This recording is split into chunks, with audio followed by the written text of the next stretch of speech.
Hello again, everybody, and welcome to Friday's edition of Big Blue Kickoff Live, presented by Cadillac, the official luxury vehicle of the New York Football Giants. We come to you from the Giants podcast studio, presented by Hackensack Meridian Health. Keep getting better. Paul Dottino along with Matt Sitek will be here for the next hour. We will talk Giants football with you as they prepare for Sunday's home game against the Minnesota Vikings. In addition to that, folks, as you know, the Giants coming into this last home stretch, yes, they are trying to win. Obviously, Mike Kafka has said this ad infinitum as everybody keeps asking him about how do you approach these games, and it's all about trying to win games. But this game in particular for me, Matt, holds a very special interest. And folks, if you think about it for a second, you'll understand where I'm coming from. There are two reasons why I really am extremely excited about this game and have this under the microscope, even though standings-wise, it doesn't mean a whole lot, okay? And by the way, I'm not talking about draft pick either. Let's hear it. Let's make that clear, because you and I don't. Yes, of course. We don't subscribe to that stuff. I have two things that I'm very, very, very, very interested in this game. The first one is obvious. Jackson Dart is going to face the most complex, chaotic blitz package that the NFL has to offer because of Brian Flores, the Vikings defensive coordinator, who no doubt, given his history with interviewing with this organization, is going to throw more than the kitchen sink at Jackson Dart on Sunday, and I'm sure very badly is going to want to win this game and do what he can to wreak havoc on the Giants offense. That's what Flores does. Now, for Dart's, from his perspective, you know, you talk about an education that he's receiving this year as a rookie. There are few things better, in all honesty, few things better than being thrown into a situation like this against that scenario. I'm really excited to see how he handles it. And to be honest with you folks, and again, the final score, sure, the Giants want to win, and that's clearly what everybody in that locker room wants as well.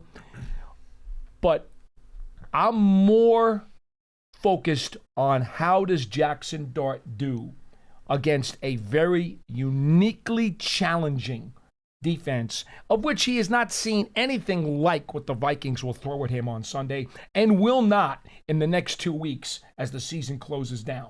This is a big deal for me. Yeah, I was about to say, this is by far and away Jackson's toughest challenge remaining on the schedule because no offense to Patrick Graham of the Raiders or Matt Eberflus of the Cowboys, but they don't bring quite the same punch to their defense and their defensive systems as Brian Flores does with the Vikings. This is going to be a great test for Jackson. As you mentioned, something he has not faced ever before, won't face for the next couple of weeks. At this time of year, I mean, we've said this now for the last couple of weeks, but this time of year, the thing that we want to see most is just some of these young players on the roster that will be here next year and moving forward, to see them have some breakout performances like we saw from Abdul last week. That was a great step in the right direction for Abdul Carter last week. Now, Jackson in the second half was great against the Commanders. He really struggled in the first half, though. So if he could put together a more complete performance against this defense on Sunday, not that we're already not feeling, encouraged about the promising start to Jackson Dart's career, but it would just, go a little bit further in giving us even more confidence that he's ready to be, the guy for this team in 2026 and moving forward. It would be a significant step for him. Yeah. It really would. Now, just to make sure you guys totally understand why, we're not just kind of going with a crazy narrative here. These are legitimate facts about this Vikings defense that you guys ought to be aware of as you watch Jackson Dart try to navigate the hurdles that they're going to throw at him. First of all, they by far lead the NFL in blitz percentage on passing downs at 43%. That's number one. So they're coming hard and often. All right? Basically, And the staple of the Brian Flores defense. That's what he does. Okay, he's like even more wink than wink. Okay, that's number one. Number two, I don't have their blitz percentage against running plays. Nobody seems to keep that. I don't know why, but nobody seems to keep that. But tackles for a loss this year, which does indicate getting hit behind the line of scrimmage, which of course is a byproduct of sending guys. They have 85 tackles for losses this year, which is third in the NFL. Okay? So it's like a wave of purple. All right. In addition to that, I also should tell you that opponents in the red zone, only 45% touchdown conversion rate, which is tied for second best in the NFL. Okay? This is a legitimate mountain that Jackson Dart is going to have to navigate on Sunday. Those three things right there, those are all big time numbers for this Vikings defense.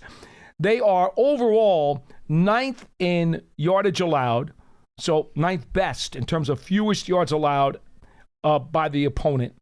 And they are the fifth best passing defense, according to yardage allowed. These are all critical rankings that all point toward Jackson Dart having to navigate a difficult day.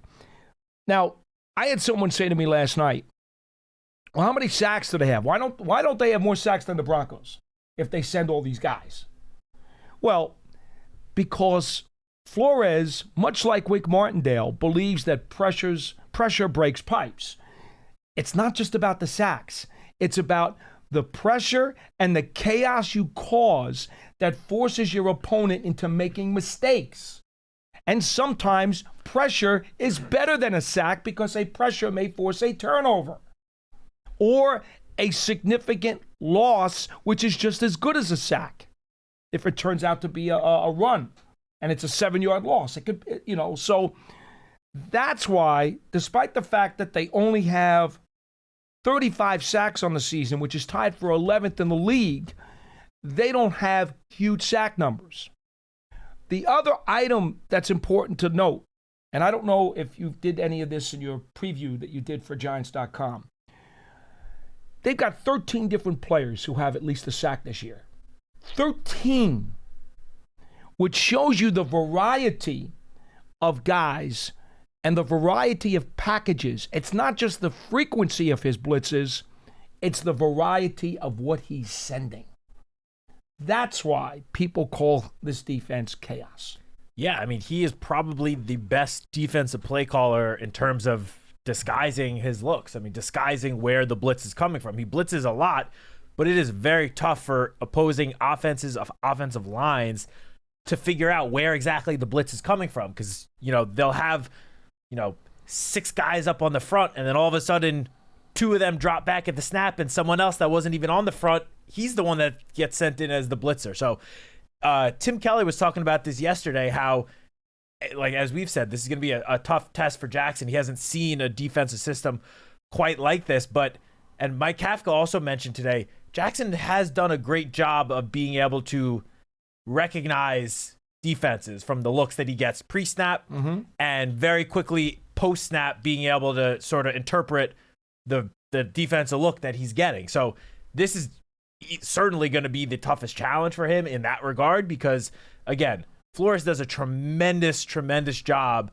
of confusing opposing quarterbacks. And I'm talking about quarterbacks, veterans that have been around the league a long time and have seen a lot of looks, and he still confuses them with all the different looks that he presents. One other stat I saw from Next Gen Stats that pertains to this is Jackson has been getting the ball out in under 2.5 seconds, which is sort of the barometer they use for quarterbacks, at the 7th highest rate of any quarterback in the NFL, which is pretty good. And he's had success. He's had success when getting it out quickly. However, the Vikings have allowed the second lowest completion percentage to quarterbacks when they throw it in under 2.5 seconds. So even though quarterbacks are trying to get rid of the ball quickly to, help cancel out these blitzes that they don't know where it's coming from, the defense is prepared for it and have been doing a good job of at the very least getting their hands on the ball or forcing incomplete passes. So yeah, this is this is going to be another great challenge for Jackson. And if he can come out and have a performance like he did in the second half against the Commanders, but do it for all 4 quarters against this defense, that'll be very, very impressive and have all of us feeling even better about him, as the season comes nearing its end. Now, to cap off the dart point, so the Vikings defense leads the NFL with pressures on 41% of their plays. So even though they're not getting the huge sack numbers, the pressure numbers are there. And by the way, that does translate into the Vikings, who have absolutely caused all kinds of havoc in the backfield. It translates into, when you look at their defensive numbers and you look at the fact that they shut out Washington 31-0 2 weeks ago. Yep. Okay. They held the Bears to 19 points. I know, Cincinnati early in the season, they held them to 10. They're giving up 22 points a game, which is 13th in the league. But there have been several, that's an average. There are several games they've been under that. So on any given week, they are fully capable of making life very, very difficult for you to score. As I said, the red zone number is just ridiculous. Absolutely ridiculous. All right. Yeah, this is not a team that you want to get too far behind. No. And their offense the last couple of weeks has looked a lot better, and paired with how the Giants defense has played for basically the last 2 months, it'll be a challenge for Jackson and the whole offense if they're, trailing 2 touchdowns early and have to play from behind, and the Vikings defense really gets to just pin its ears back and get after Jackson. That is going to make it a very long and tough day for the Giants offense. So got to get out to a fast start. So this would be a real feather in Dart's cap if he is able to produce, and certainly at a high level against this defense. I will give you their one Achilles heel. I don't know if you were able to research this. The one Achilles heel. The Vikings have, unfortunately, with their offense, which is really bad with turnovers. Oh, my goodness. Oh, they've thrown 20 interceptions this year. They lead the NFL in giving the ball away for picks. It's about field position. That's the one way that you can score against this defense without having to navigate Mount Everest, is if you get a turnover and get really easy field position. And unfortunately for them, that's why their record is 6-8. Okay? Because their defense has really put them in their offense has put them in a lot of bad spots over the course of the season, and then made things really difficult and stressed out their defense. That's the one thing. If they are put in a really tight spot by their offense, like any good D, you can take advantage of them.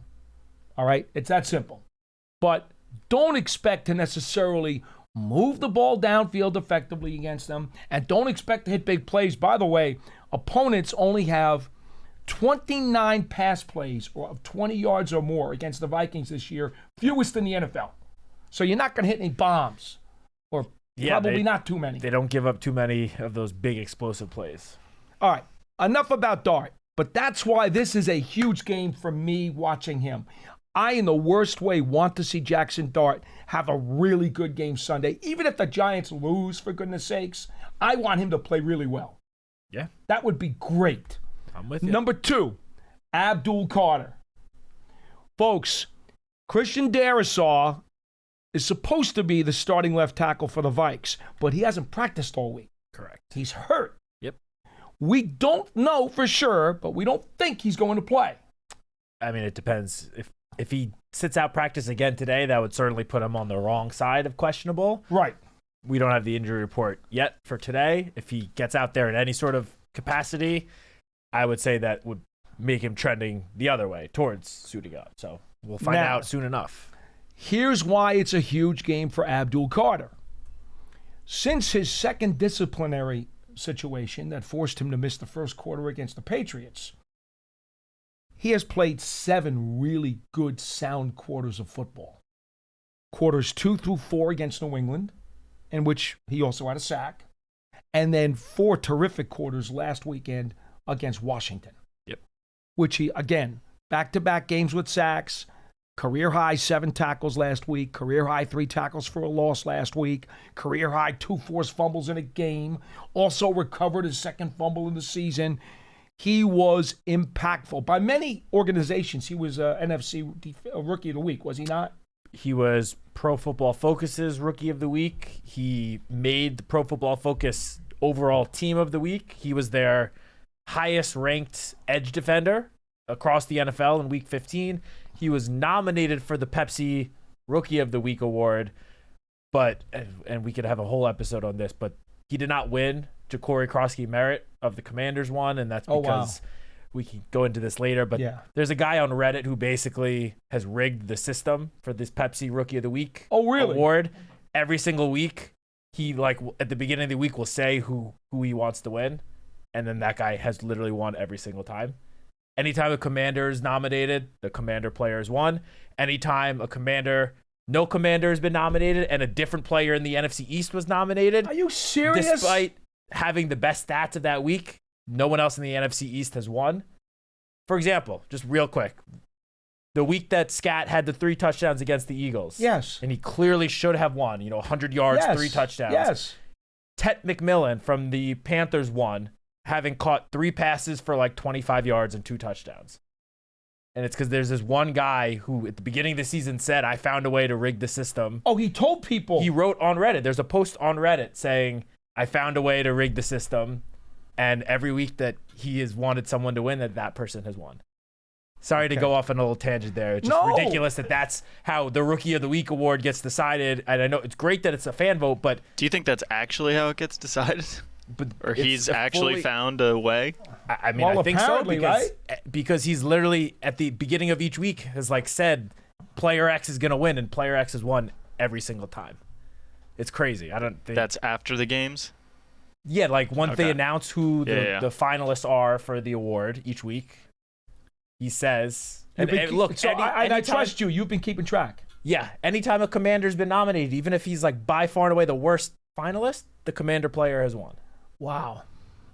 Sorry to go off on a No, it's good that you let people know. Yeah, that's good. It's crazy. And I wish I could say, let Giants fans, let's all go out and vote, but it sounds like it wouldn't even make a difference because this guy has found a way to just completely rig it. Wow.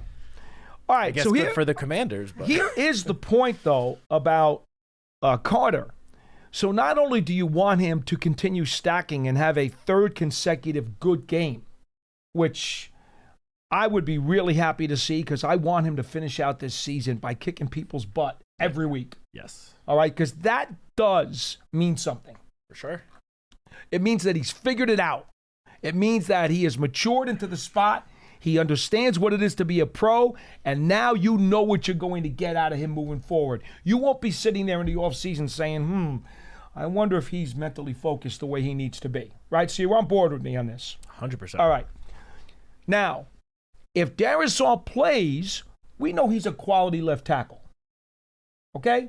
Depending upon which firm you want to grade, use their grades, he's either given up 2 or 3 sacks so far this season. Depends on which people you want to believe.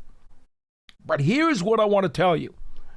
If Darisaw plays, that's a legitimate challenge, and if he beats him, it's a real feather in his cap. If he doesn't play, Justin School is going to be the starting left tackle for the Minnesota Vikings. If you don't know who he is, I don't blame you. He is a 6-year pro who came into the league with San Francisco and played for Tampa Bay and is basically a journeyman tackle. He is their 3rd tackle, okay? He would be the starting left tackle. This season, although he has played sparingly in some other games, in his 6 starts, he has allowed 5 sacks. He is a guy who is, as many scouts like to say, a JAG, just a guy. He is not of higher ilk, which means, Abdul Carter, if that's the guy you're lining up across from on Sunday, you need to have a big game. Yeah, I agree completely. I've written about Abdul in a few of my different articles throughout the week. Obviously, as you mentioned, he's been fantastic the last 7 quarters. I mean, yes, he's got the sacks in back-to-back games, the forced fumbles last week. He's gotten 10 total pressures over the last 7 quarters combined. This is the Abdul Carter I think everyone was expecting when the Giants selected him 3rd overall. And he's had some tough matchups. I mean, his matchup last week against the Commanders, it wasn't easy. No. Going up against Laramie Tunsil, and at least for while Tunsil was out there. Right. And then, occasionally also lining up against Josh Connerly. But this is probably his toughest matchup remaining on the schedule. I mean, I guess, I'm not sure. Is Colton Miller healthy? I thought I saw he was banged up. I thought he was hurting too. Yeah. So I don't know what Colton Miller is a availability will be. fantastic tackle. If he's playing, that would obviously be a very tough matchup as well. But we'll just focus on this week. But Christian Darrisaw is, when healthy, could play like a top tackle in the NFL. He's been a little inconsistent this year, but we've seen him do it before at a very high level. So, if Abdul can take advantage and win this matchup this week, similar to what we were just talking about with Jackson going up against the Flores defense, that would just be such an encouraging sign of growth and development from Abdul Carter. Again, he's 22 years old. He turned 22 after like a month into the season. I know he got off to a rough start to his career with, the half sack through 12 games. Then there was the couple of disciplinary matters. You would hope, especially after the second incident, whatever happened, that he's learned his lesson in terms of the off the field stuff. And based on what the coaches, like Charlie Bullen was talking about this yesterday, it certainly seems like Abdul has taken a big step the last couple of weeks in terms of his maturity off of the field, in terms of, making sure you're on time, not missing any meetings, anything like that. He's been coming in early even. And Charlie Bullen said yesterday that not only has he himself done everything that he possibly can in terms of off-field preparation, but that he's also encouraged and brought some of the other guys in the room and just on the defense with him, like to these early sessions, to these extra overtime film sessions or whatever it might be. So it certainly seems like Abdul has, over the last few weeks, I don't want to keep saying like learned his lesson, but that is kind of what it seems like, hopefully. And so it would be great if he can continue this clearly extra effort in the off-field work to then translate to more production on the field, because obviously the consistent production was the one thing we did not see from him the first 12 weeks. He had some flashes, some games with pressures, but it wasn't really resulting in any actual on-field production. And so the last 7 quarters, we have seen that. And it would be fantastic and have all of us feeling, again, a lot better about just like the overall direction of some of this young nucleus if Abdul Carter, these last 3 games, can just ball out, get a couple more sacks. Then all of a sudden, we were looking at half a sack in his sack season total through 12 games. If he somehow finishes with like 5 sacks, obviously going into the year, we all thought that probably would be higher, but considering how the season started, that would be a fantastic way for him to end the season. In spite of the inconsistencies, and maybe this stat actually shows you the inconsistencies, Next Gen Stats, right? They define quick pressures as any pressure at under 2.5 seconds, right? Next Gen Stats says he's got 31 of these quick pressures this year, which is 4th most in the entire National Football League, which tells you when he wins his snap, he is potent. Yeah. But the inconsistencies come from the fact that there are too many snaps where he's not winning. And there are too many snaps where over the first 2/3 plus of the season, he was neutralized. Yeah. That's the problem. And also, like, obviously, pressures are great. You'd rather a pressure than nothing at all, but pressures only get you so far. And, as you mentioned earlier, like, yes, some pressures can lead to turnovers, can lead to bad decisions made by the quarterback. But some of those pressures need to result in sacks because the negative play really sets the offense behind. Once you get behind the chains, it's tough to overcome that. So the pressures are great, and you love to see it, but he does need to do a better job of translating some of those pressures into actual sacks, which we did not see him do for most of the season. But again, the last 2 weeks seems like he's kind of flipped a switch in that regard. So those are the 2 things that, I'm really going to be focused on Sunday. And I get it. Again, these guys really want to win. So do the coaches.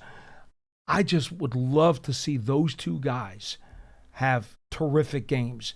You would think that would enhance the Giants' chances to win, obviously. Of course. But it's also theoretically possible both guys could play really well and the Giants could still fall short. Yeah, I mean, for sure. We kind of saw that, at least in the second half of last week's game. Both guys did play great. Yes, and we did. Still resulted in an 8-point loss.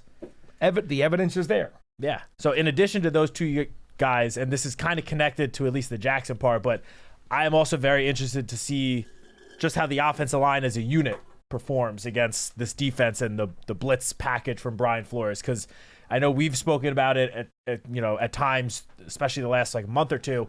The offensive line is really playing great this year, and it's getting overlooked because of obviously the 2-12 record. Yeah, but and I've mentioned this before with you. PFF does that weekly offensive line ranking where they rank the offensive lines across the league for the whole season. Giants moved up. Now they're 9 in the entire league, according to PFF. How about Again, PFF is not the end-all be-all, but no, they're not. But I mean, if you told us before the season started the Giants, at least from the PFF ranking, would have a top 10 offensive line, we all would have signed up for that in a heartbeat. Yeah. So this is another very tough test, just like it is for Jackson. It's a tough test for the offensive linemen as well. If they can have another good, clean game and also continue to get the run game going, because Tyrone Tracy's, he's really picked it up this last month or so. Other than the one Patriots game that he left early, he's got 97 or more total yards from scrimmage in his last 3 full games.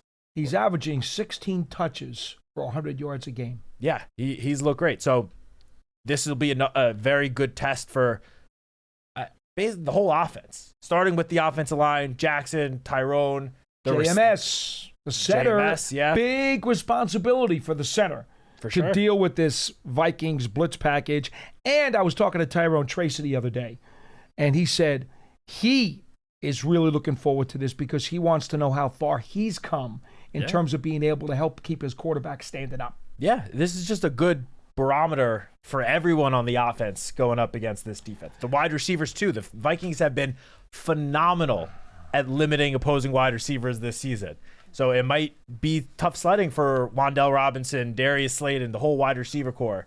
But if they can get some level of production against this defense, again, it's just the season is what it is, but it would just be an encouraging step in the right direction as we head towards the offseason where there will be a lot of decisions to make up and down the roster. Final thought about this, just so you know who you're looking for.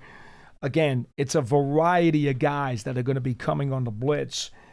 Their leading sack guy for the year is inside linebacker, believe it or not, Eric Wilson, who has 5.5, tied with Dallas Turner, last year's #1 pick, who also has 5.5. And their right end, Jalen Redmond, has 5. Now, ironically, the guy with the best sack resume is Jonathan Greenard. Who's out? He's out. He's got a shoulder injury. Season-ending shoulder injury. He's only got 3 sacks on the season. Now, when he was with the Houston Texans, he was a guy who could get after the quarterback. He had double-digit sacks. I mean, even last year with the Vikings, he had 12. He did. He was a Pro Bowler. So, he is their most dangerous individual sack artist, but this is about the combination of guys and the scheme more than it is about one particular guy. Because, again, they don't even have anybody with more than 6 sacks. Yeah, but as we're talking about these Vikings pass rushers, you should also note, in terms of the injury report, what's his name? Javon Hargrave, veteran defensive lineman. Terrific defensive tackle. 3.5 sacks on the season, which ranks 5th on the Vikings. He has not practiced yet this week. Right. So similar boat to Christian Darrisaw. We'll see what the injury report says today. He's dealing with a thigh injury. The Vikings are in a similar situation to the Giants in terms of they are out of the playoffs. The playoffs are not going to happen this year.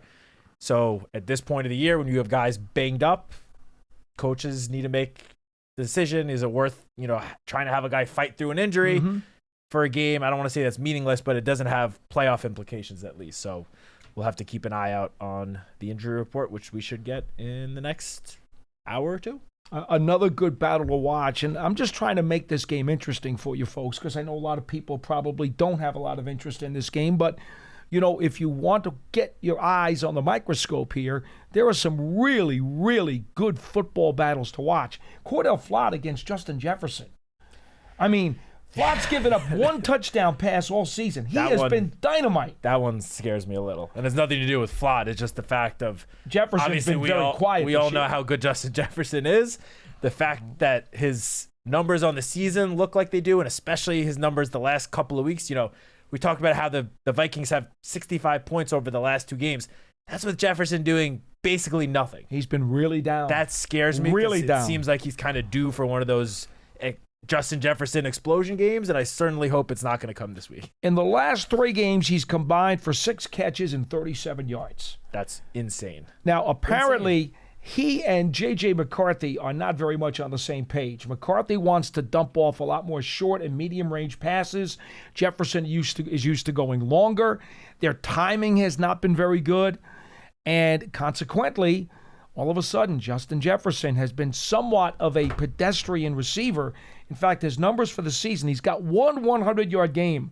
That was in the first month against Pittsburgh when he caught 10 passes for 126 yards.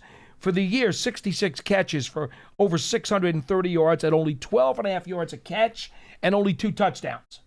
That is not a Justin Jefferson stat line. Especially the touchdowns part. I mean, there are 4 players on the Vikings that have more receiving touchdowns than Justin Jefferson, and 2 of them are tight ends.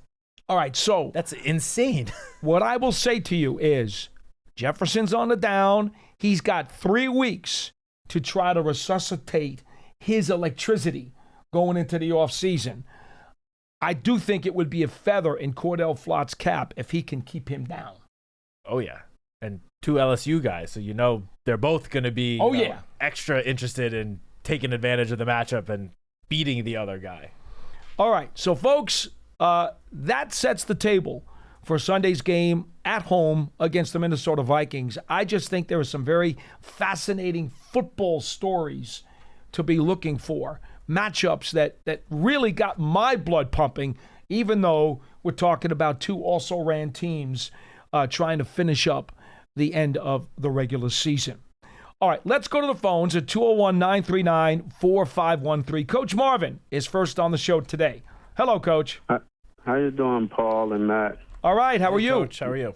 I'm doing okay. I'm doing all right. I was listening to the show yesterday. I wanted to comment on that a little bit, but that thing Matt was just talking about the player of the week, I'm hoping the NFL is going to investigate something like that, because that shouldn't be happening. I hope so too. But this guy made it known in week 1 that he was able to do it, and nothing has changed so far. But I hope you're right, Coach.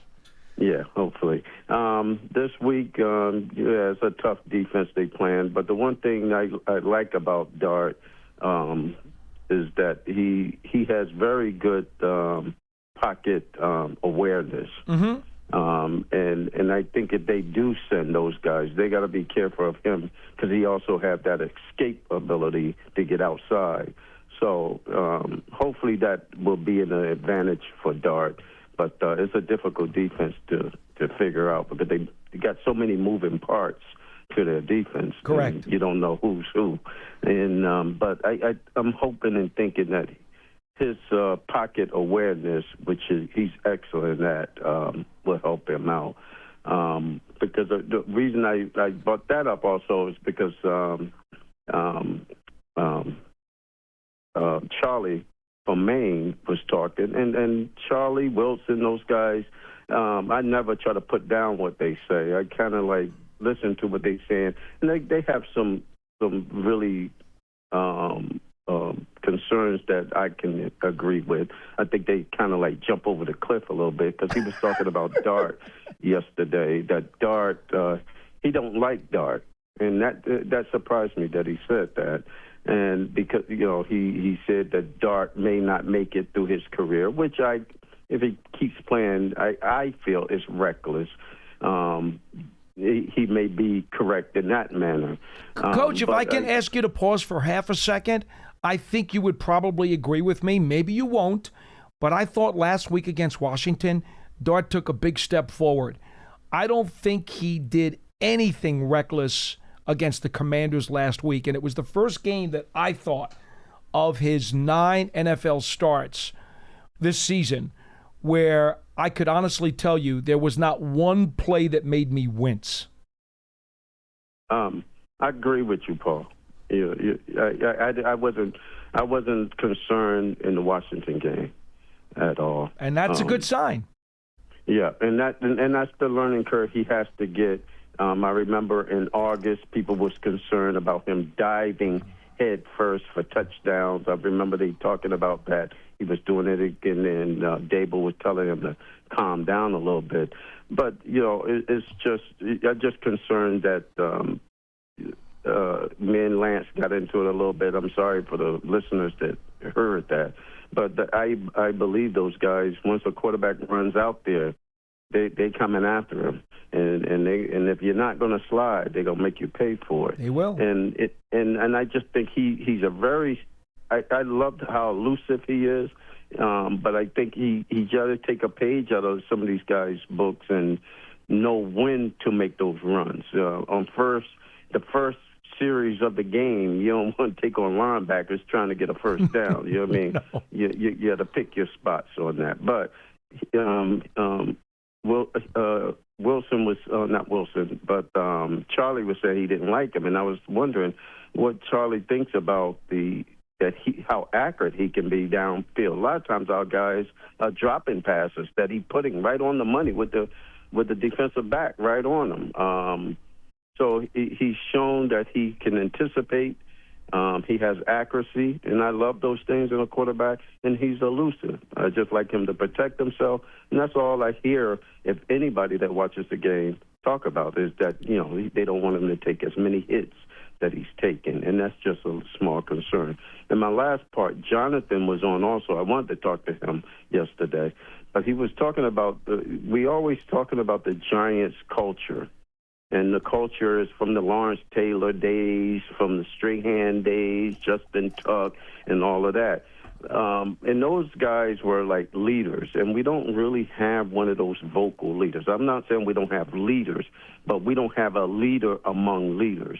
And he made a great point that we have the guys that's been here is Slayton and Dexter Lawrence, and I can't remember the other, maybe Andrew Thomas may be the other one that has the most time here in the with the Giants organization, and those are really soft-spoken people.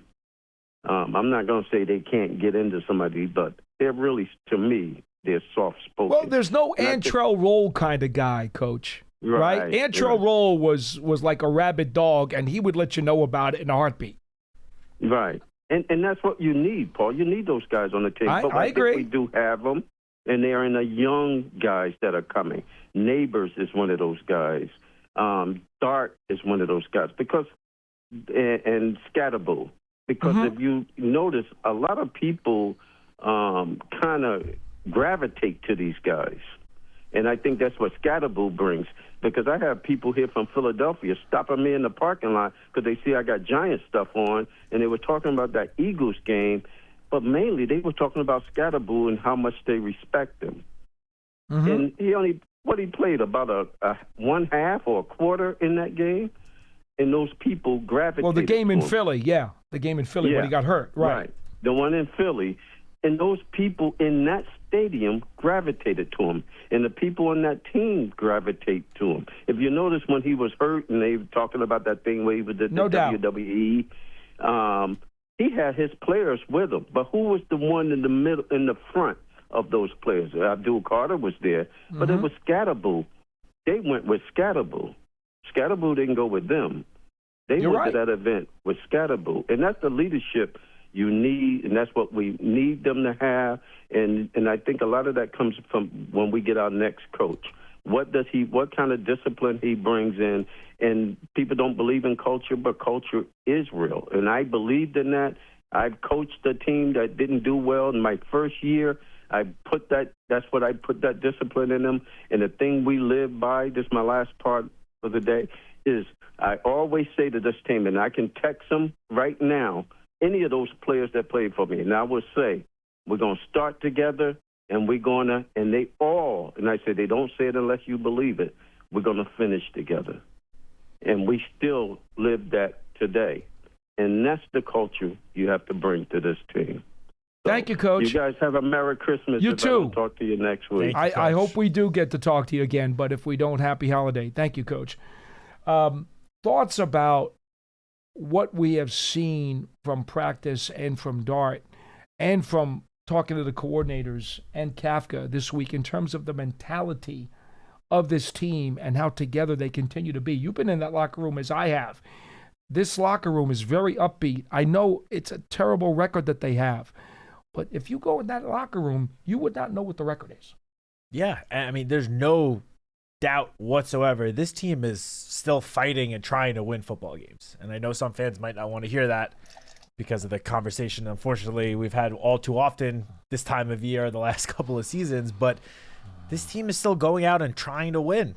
You know, I mean, there's no giving up from the locker room, which obviously that is a good thing. You don't want guys giving up and just mailing it in at the end of the season because they're eliminated and the record is what it is. You want to see them continue to fight. Now, it would be great if, you know, showing this fight actually led to a win or two. I know. Because, I don't know, yeah. This team is not giving up. Everyone, starting with Jackson. I mean, Jackson has really seemingly taken a step in his leadership. I mean, he's one of the voices in the locker room now. Would you the guys agree with listen me to him that a few weeks ago, after I forget which loss it was, he seemed really downtrodden after the game, and people said to me it looks like the losing is starting to get to him and beat him down. But I think since then he's reversed his field, and he seems like he's gained his mojo again. So it was right? It was after the Patriots game. Okay. We were in the locker room the day after, right before everyone left for the bye week. You're right. That was probably the most, I guess, dejected I've heard Jackson in any of his media sessions. They, you know, left, got a couple of days off, were out of the building for a few days, came back, and he looked like his old self in terms of how he, his composure, how he spoke to the media, how he was, you know, I'm sure his demeanor with his teammates did not change much, but you're right that one day in the locker room, he did seem different. You know, it was his first game back. He did not have a great game against the Patriots in that Monday night matchup. Took the big hit where the whole narrative was all about him not being able to protect himself, which I'm sure he's sick of hearing that by now. So, yeah, but since then, all of last week, all of this week, he has been, you know, that chipper leader, like standing in front of the room type of guy. Let's go get it. Let's go get it. Let's go win this game, which obviously he's 22 years old. He's a rookie, but hopefully he will be around here for a very long time and leading this team for a while. Hopefully. That is the type of leadership that you want from your quarterback, from hopefully your franchise quarterback.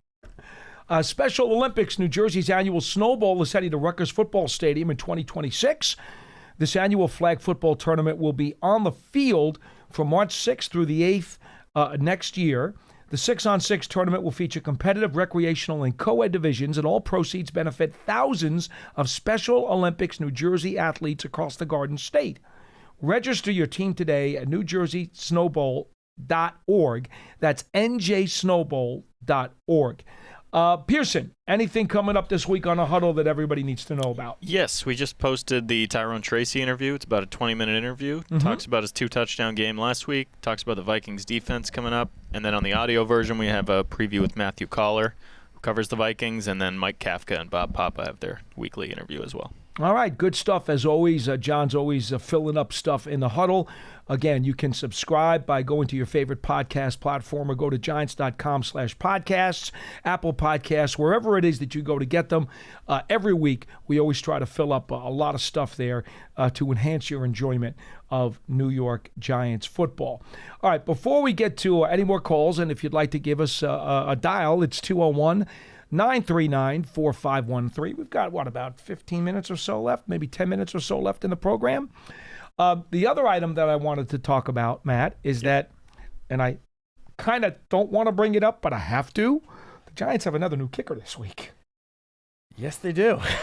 And from listening to Mike Kafka today, Ben Sauls has, the former University of Pittsburgh kicker, who's a rookie. He's been in a few camps, but this would be his NFL debut. Yeah. And it certainly sounds like they're committed to having him kick. His long in college was of 58 yards in terms of made field goals. But Mike talked about him, and so did Michael Gobriel, the special teams coordinator, yesterday. They feel pretty good about his prospects. Yeah, I mean, look, it's, as you mentioned, a guy that has never taken an actual kick in an NFL regular season game. So in that sense, you don't know exactly what to expect. But coming from the University of Pittsburgh, he's kicked in weather. I don't think weather is going to be a concern with him. It's not like he's a guy that is played his whole collegiate career kicking in a dome or in warm weather. He's probably used to, crazy winds and cold winters, cold falls. The thing that I found interesting, which Dan Salamone pointed out to John and I, was that Sauls will be the 5th different player to attempt a kick for the Giants this season. There's the 3 kickers, and then Jamie had the 1 extra point he attempted. Wow. 5 different players attempt a kick. Across the rest of the NFL, 31 other teams, there have been 38 players total that have kicked. Wow. So it comes out to an average of, around 1.2 kickers per team, and then this will be the Giants' 5th. So that's an unfortunate situation that obviously, stemmed from the injury issues with Graham Gano. Obviously, going into the year, the expectation was that Graham would be the kicker for the whole season. And, yes, he is on the older side, a veteran kicker, but still, I don't think anyone could have fully expected the injuries that he has dealt with. And obviously, Young Wei Koo was brought in to what everyone thought would be that veteran kicker to come fill in for the rest of the season. Obviously, he had his own struggles kicking in this environment, with the weather. He had a career in Atlanta kicking in a dome. So now we're on to Ben Sauls. Then the one thing that Dan also pointed out to me last night, which I did not even think about prior to him bringing this up, is Ben Sauls is a lefty. Yes. So we're switching it up. The whole field goal unit is switching it up from what they've been doing all season. But as they say, the operation. The operation, yes. But the one thing that I think is a little interesting, we don't know for sure if Jamie Gillen is playing. He's been limited in practice this week, which I would think would maybe put him towards the better side of questionable, but we don't know for sure. Right. His injury has been left knee injury.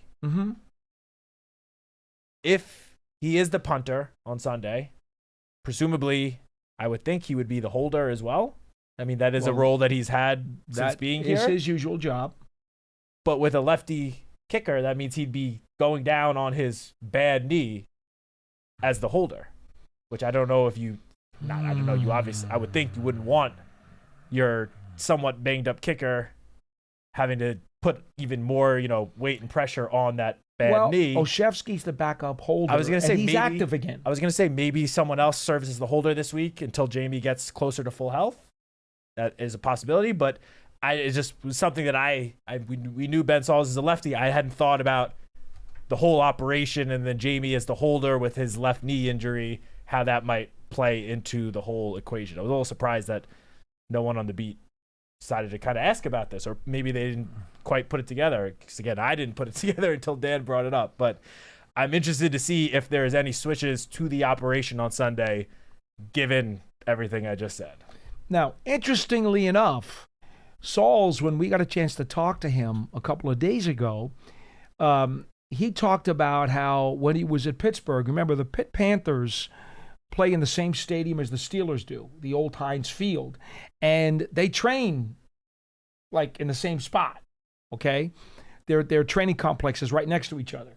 And so there's a lot of interaction there. So he told us that he gleaned a lot from Chris Boswell, who's been a really good Steelers kicker for a long time, and if you remember, was a former Giant. He was with the Giants back in the training camp and preseason of 2015. That's a good guy to learn from. Okay. Learn from any veteran kicker. Yeah, and in addition to that, he also learned from Koo in Atlanta last year when he had a pit stop in the camp with the Falcons. So the one thing that we've been told by him and also by Gobriel is that even though he is, quote, an undrafted rookie kicker, he has had some experiences and been able to sponge off some very respectable and highly thought of kickers to kind of glean as much as he could. As he said, he's never kicked here before, but he does understand bad weather, and he has kicked outside here, and he's certainly done his research and his homework. He feels like, this is a great shot. He's looking for the opportunity. He's appreciative, and he feels as though he's prepared as well as he can be. Yeah, I mean, look, we see across the NFL every season, kickers kind of come out of nowhere. Yep. Guys that you would not expect to be, NFL kickers all of a sudden. I mean, Brandon Aubrey literally came out of nowhere. UFL. He's right? now the or best XFL. kicker. He was in the spring league. Yeah, and he's now probably the best kicker in the NFL. One of the best kickers in the NFL. Is. He's the best. We see teams in recent years spend draft picks and like high draft picks on kickers. It almost never works out. The guy is on a new team by 2 seasons into his career. So, yeah, they do better on the second or third team than the first team. Yeah, so we don't know what to fully expect from Ben Sauls. I'm acknowledging, it could obviously go poorly, just like kind of the kicking operation for a lot of the season has gone in general. But it could also be, sort of like a diamond in the rough situation. We don't know. We're going to find out on Sunday and presumably the next 3 weeks. I mean, right now he's the only kicker on the roster. So yes, I would say the job is his. Obviously, if Sunday goes very poorly, then their changes could be made, similar to any other position. Look, but I don't want the Giants to go into the offseason not having any idea who their kicker might be next year. I would love to see this kid have 3 great weeks 100%. and give them at least a taste of some stability. Yeah, then you bring him back on some sort of deal to bring him into training camp. I would assume even if he does play well the next 3 weeks, you probably bring in another guy as well, have some sort of competition. But yeah, it would be fantastic if we could go into the offseason with at least, the inclination of, all right, we might have our kicker here. Yep. So we'll see how he does. This Sunday will be a big game. I don't know what the weather's supposed to be like Sunday. I think I heard it's actually supposed to be 40s, pretty nice. Yeah. So 40s. weather should not be a concern today. And next week, obviously, going to Vegas in a dome, weather will not be a concern there. No, it will not. So that would potentially leave Week 18 against the Cowboys at MetLife Stadium as what could be the final weather game. Yes. The Giants face, and Sauls is the potential kicker. 45 degrees and only a 6% chance of precip. So We like that. it looks real good. Looks real good a lot for him. better than this morning. The other item that I just wanted to address real quickly before we sign off, we only have a couple minutes left on the program. If you want to get in, 201-939-4513. The other brief item to throw out there, Tyler Nubin, who was excused yesterday for personal reasons, was back on campus today and practicing. At least that's what Mike Kafka had said. He would be out there today. So that's kind of nice. I bring that up because the safety spot kind of raised some eyebrows last week. We saw Javon Holland returning punts. And some of the writers were very concerned about that because they've seen, as we've all seen before, some star regulars get punt return duties over the years and get hurt. Yep. So a question was asked about Holland's ability to do so and why put him out there. Well, Gabriel and Kafka talked about the fact that he's really, really good in terms of fielding the punts and catching the ball. He's been one of those guys since training camp who's been in that. Yeah. They have like 7 or 8 guys who rotate since the beginning of camp who just kind of practice doing it, even if they don't think they're going to be used. But what we were told is that they like Javon Holland's ability to field the ball, catch the ball, and then I think Gabriel even said they like the way he runs with it too. So that's why Javon Holland was out there. Now, in all honesty, he is one of your 2 starting safeties. I would prefer he's not. I don't know what they're going to do this week or in the last 3 games as a whole. If he will continue to be back there, I would think Olszewski, since he's been cleared, I would think Olszewski will be back there on punt return duties. But I just wanted to throw that out there for you because I know there were some people who were very surprised, shocked, and I don't know if it was answered on any of our other shows because we didn't get an answer until we talked to Gabriel yesterday about why Holland was put Yeah. back there. I don't remember if it was Gabriel yesterday or Kafka Wednesday, but one of them said, like, yes, we put him back there for everything you just said, but the expectation was most of the time he would just call a fair catch, Right. which it has not been every time. Kafka said that. Kafka said it, Yeah. yeah. Which most of, I feel like, the punts he has fielded, he has not called a fair catch on everyone. He did have a couple of small, short returns, but they said they put him back there, as you mentioned, just because they felt the most confidence in him just being able to cleanly field it, not really expecting much, if any, of a return. But yeah, I would assume with Gunnar Olszewski back, you probably will retake his role as the punt returner. He is listed as the starting punt returner on the unofficial depth chart. So as long as he plays, which he's been full all week, I don't see why he wouldn't. I think that would make him, I would say, at least the favorite to probably be the returner. Kafka did mention before that Tyler Newman returning to practice would be the only change to the injury report from yesterday, Right. which, going off of yesterday's, I would assume that means Bo Collins is likely out because he DNP all week. Mm-hmm.